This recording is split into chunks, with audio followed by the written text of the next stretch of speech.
हाय दोस्तों, आपका स्वागत है अनिल शर्मा स्टडी में। तो आज हम क्लास 8 सामाजिक विज्ञान इतिहास का क्वेश्चन आंसर करने वाले हैं। आज हम लोग चैप्टर 3 का क्वेश्चन एंड आंसर करने वाले हैं। अध्याय का नाम है ग्रामीण जीवन एवं समाज। पिछली वीडियो में हमने अध्याय 1 और 2 का क्वेश्चन आंसर किया था। अब हम लोग अध्याय 3 का क्वेश्चन आंसर करने वाले हैं। तो चलिए चलते हैं। हम लोग अभ्यास से शुरू करेंगे। 1 नंबर में दिया हुआ है रिक्त स्थानों की पूर्ति कीजिए। रिक्त स्थानों की पूर्ति कीजिए।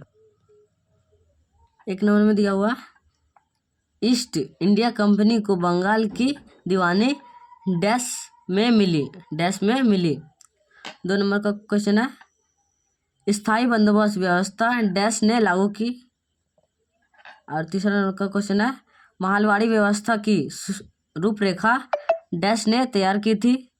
और 4 नंबर में है थॉमस मुनरो ने डैश व्यवस्था डैश में लागू की थी।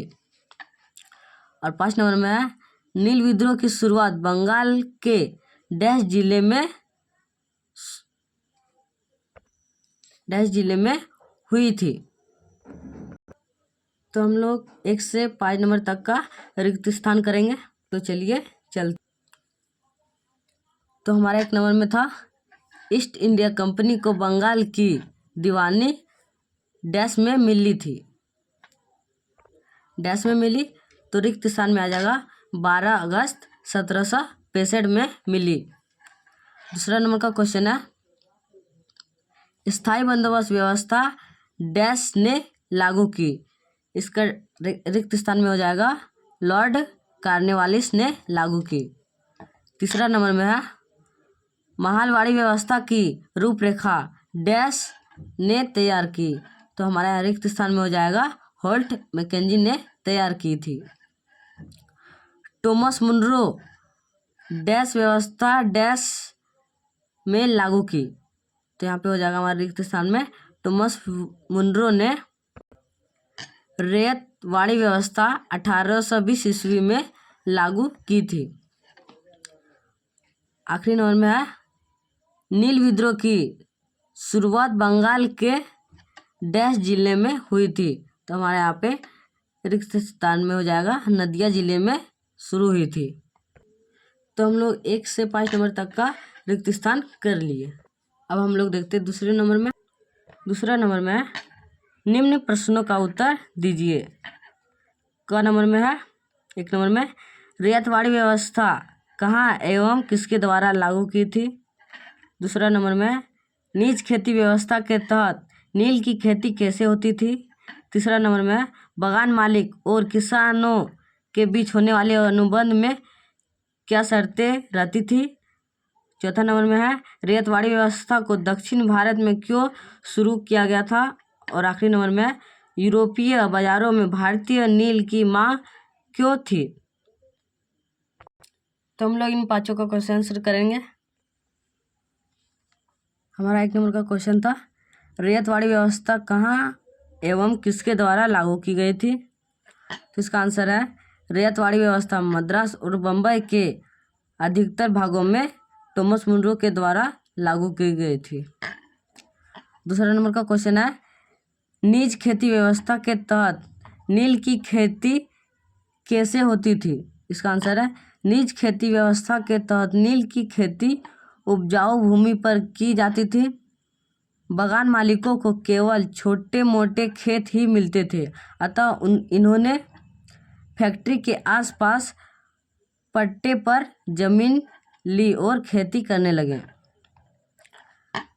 हमारा 3 नंबर का क्वेश्चन है, इसको जल्दी से नोट कर लीजिए। 3 नंबर का क्वेश्चन है बागान मालिक और किसानों के बीच होने वाली अनुबंध में क्या शर्तें रहती थी। इसका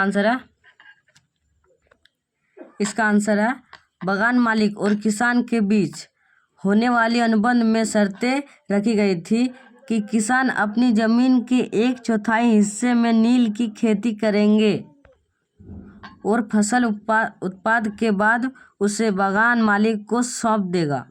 बागान मालिक किसानों को नील की खेती के लिए कम ब्याज दर पर कर्ज भी देते थे। इसको जल्दी से लिख लीजिए। अब चौथा नंबर का क्वेश्चन है, 5वां नंबर का क्वेश्चन है, रेतवाड़ी व्यवस्था को दक्षिण भारत में क्यों शुरू किया गया था?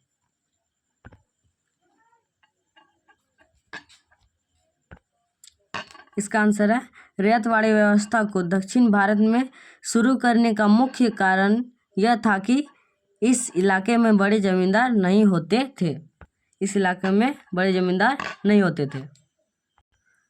आखिरी नंबर का क्वेश्चन है, यूरोपीय बाजारों में भारतीय नील की मांग क्यों थी? इसका आंसर है, भारतीय नील की उच्च गुणवत्ता पूर्ण होती थी। इसका रंग वुड के रंग से काफी चमकदार होता था। यूरोप के लोग भारतीय नील से रंग कपड़े को पहनना पसंद करते थे। इन्हीं कारणों से यूरोपीय बाजारों में भारतीय नील की व्यापारिक मांग थी। इसे जल्दी से नोट कर लीजिए। हमने 1 और 2 दोनों का क्वेश्चन आंसर कर लिया। अब हम लोग मिलते हैं अगले वीडियो में।